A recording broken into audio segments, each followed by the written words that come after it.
अध्यक्ष मंडल, अपने दादरी बहनी जिले के सभी किसान भाइयों, माता बहनों, नौजवान साथियों, भजन मंडली, छायाकार, पत्रकार बंधुओं, जैसा कि चाचा रणधीर ने बताई, अगर मोदी जी का नाम से आके बीजेपी चुनाव नहीं लड़ेगी।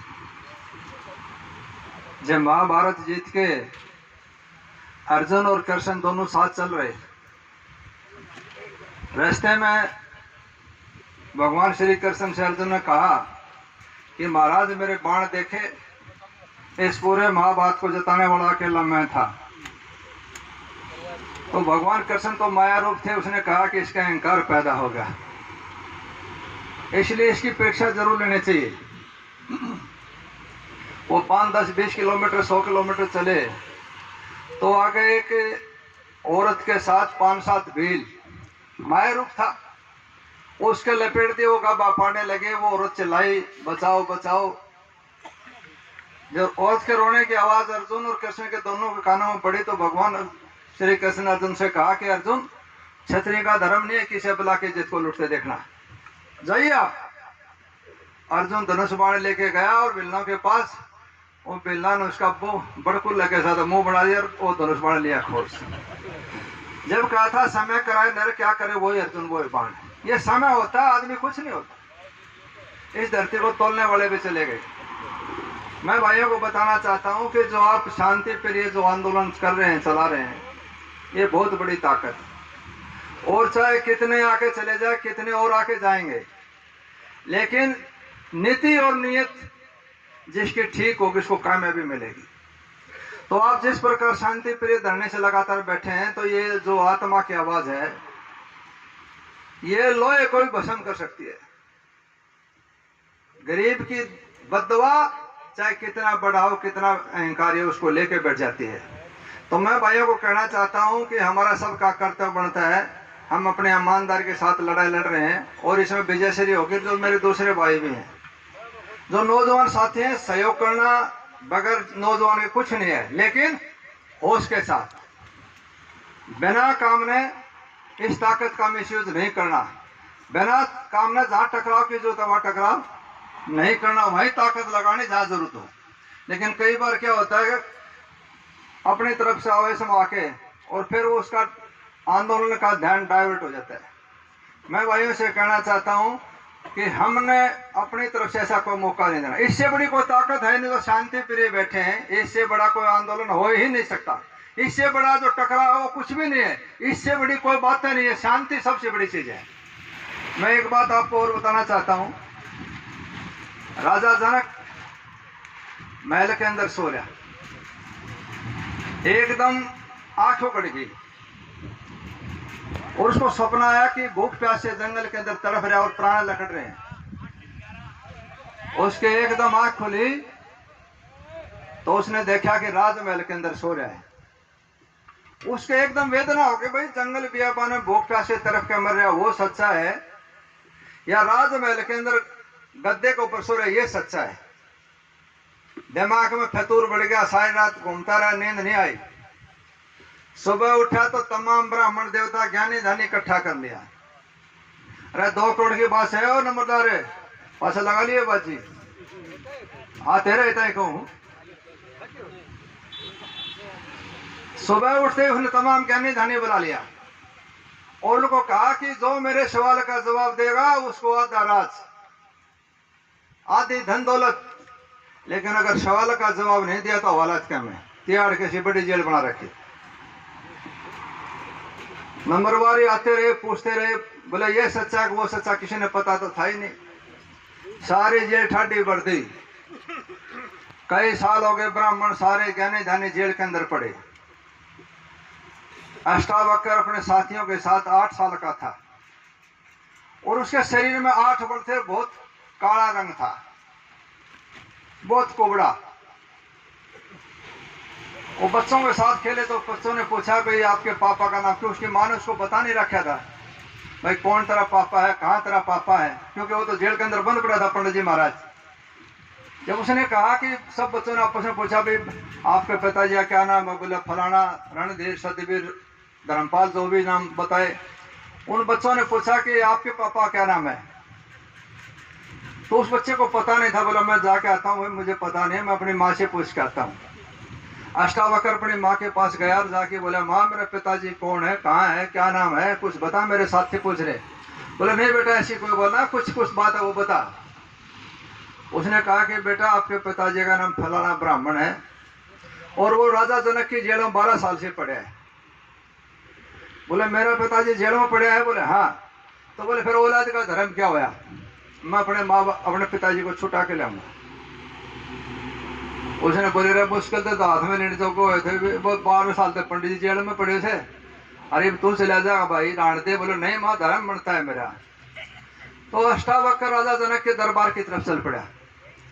उस डीपी साहब के साथ मोटा मोटा संतरी खड़ा बंदूक ले। बोले हाँ भाई कहाँ जा रहे हैं?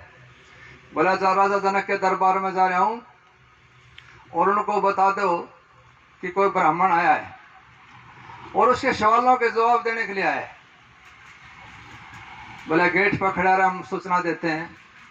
राजा जनक को सूचना दे दी तो राजा जनक ने उसको बुला लिया। बुलाने के बाद उसको बैठाया, चाय पानी जो थी उसकी सेवा पानी करी। बोले पंडित जी बताओ। बोला जी मैं आपके सवालों का जवाब देने के लिए आया हूँ, आप सवाल पूछो। सवाल जवाब देने लिए आया हूँ जो आपने जनता में घोषणा कर रखी है। बोला बताओ जवाब, मैं पूछता हूँ। बोला ऐसे नहीं, जनता दरबार इकट्ठा करो, जैसे हम भाई बैठे हैं ऐसे ही। सारी पब्लिक इकट्ठी कर ली और बोलो जेल के अंदर जो ब्राह्मण उनको भी बुलाओ, सबको, ज्ञानी धनी सबको बुलाओ। पूरा राज दरबार सजा दिया। जब अष्टावक्र पैदल उनकी तरफ आने लगा, लाल कलीचा बिछा दिया जिस प्रकार वीआईपी के लिए बिछाते हैं। तो जितने ब्राह्मण देवता थे वो जितने सारे उसके रंग और रूप को देख के सब हंसने लगे।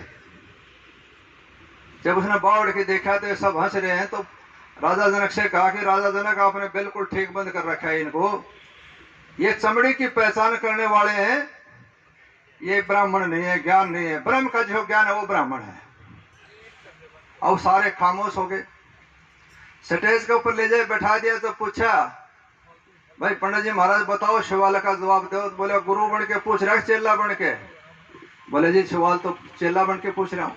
फिर गुरु बड़ा चेला? बोले गुरु बड़ा है। तो बोले गद्दी ने छोड़। अष्टावक्र गद्दी पे बैठ गया और राजा जनक बराबर में बैठ गया। हाँ बोले राजा पूछिए क्या सवाल पूछना चाहता है? बोले वो सच्चा कि ये सच्चा? अष्टावक्र ने कहा कि कौन सा सच्चा? नहीं, सारा झूठा। राज दरबार में बैठे हैं राजा, ये भी टेम्परेरी है, जंगल बियाबान में तरफ के बने वो भी झूठा है, परमानेंट कोई चीज भी नहीं है।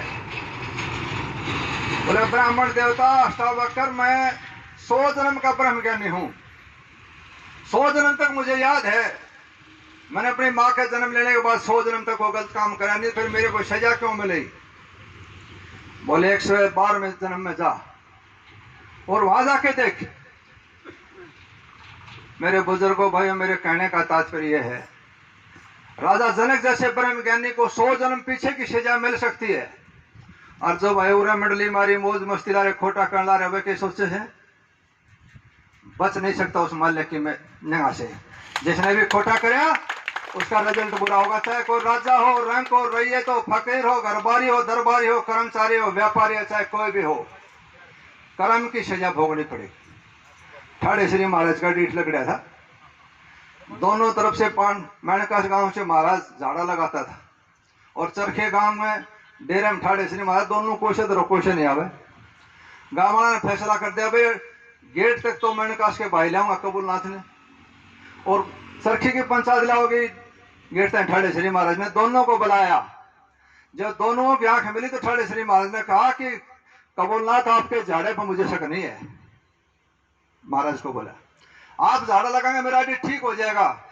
बोले रे गेल का कर्म कर उड़ दे क्यों खाप का चक्कर में पड़े, जान दे भाई। झाड़ा नहीं लगवा उसके कीड़ा पड़ के शरीर में कीड़े पड़ गए थे, बुजुर्ग बताते छोड़ के चले गया।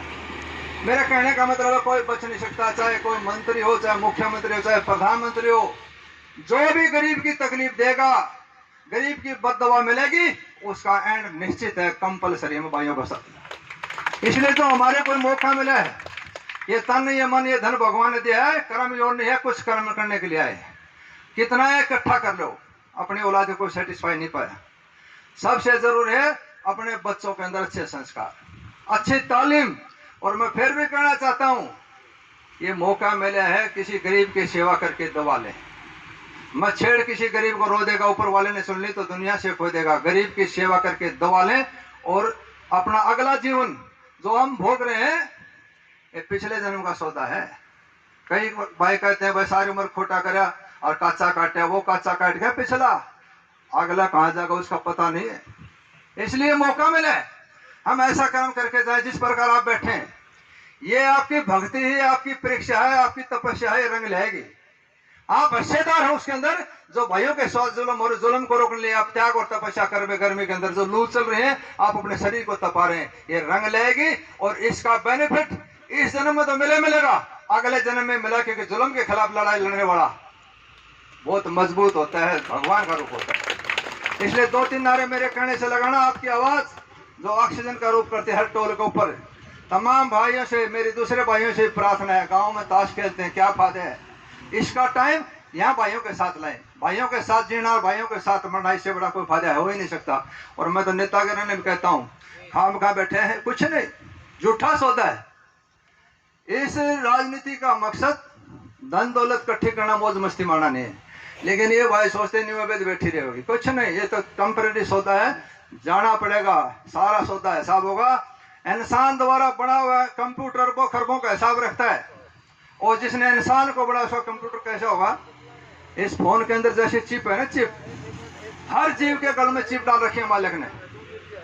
सुबह से शाम तक सारा रिकॉर्ड डेटा उसके अंदर फिक्स है।